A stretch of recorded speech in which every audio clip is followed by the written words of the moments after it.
Iodine একটা micronutrient বা trace element, মানে খুব কম পরিমাণে এটা খাবারের মধ্যে থাকে এবং তার রিকোয়ারমেন্ট আমাদের বডিতে কিন্তু অনেকটা কম হয় প্রতিনিয়ত।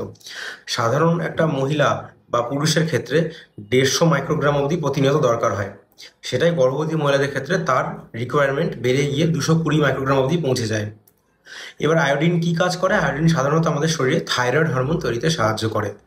সেই জন্য আয়োডিন যদি ঠিকঠাকভাবে শরীরে না ঢোকে তাহলে থাইরয়েড হরমোন তৈরিতে বাধা পায়, এবং গর্ভবতী মহিলারা যদি ঠিকঠাকভাবে আয়োডিন না পান তাতে তার পেটে থাকা যে বাচ্চা, সেই বাচ্চারও কিন্তু থাইরয়েড ঠিকভাবে তৈরি হতে পারে না।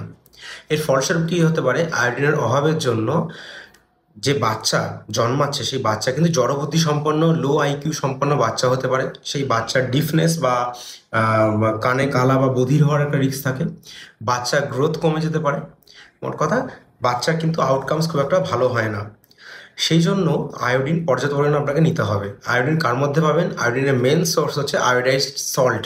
গভর্নমেন্ট অফ ইন্ডিয়ার কিছু নিয়ম অনুযায়ী যে কোনো নুন যেগুলো তৈরি হয় তাদের মধ্যে কিন্তু আয়োডিন অ্যাড করা থাকে।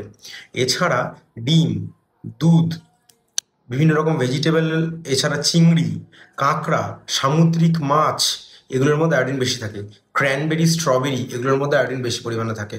সেই জন্য আয়োডিন ইনটেককে নিয়ে কিন্তু আজকে অ্যাওয়ারনেস ভিডিওটা আমি বানালাম। সুস্থ থাকুন।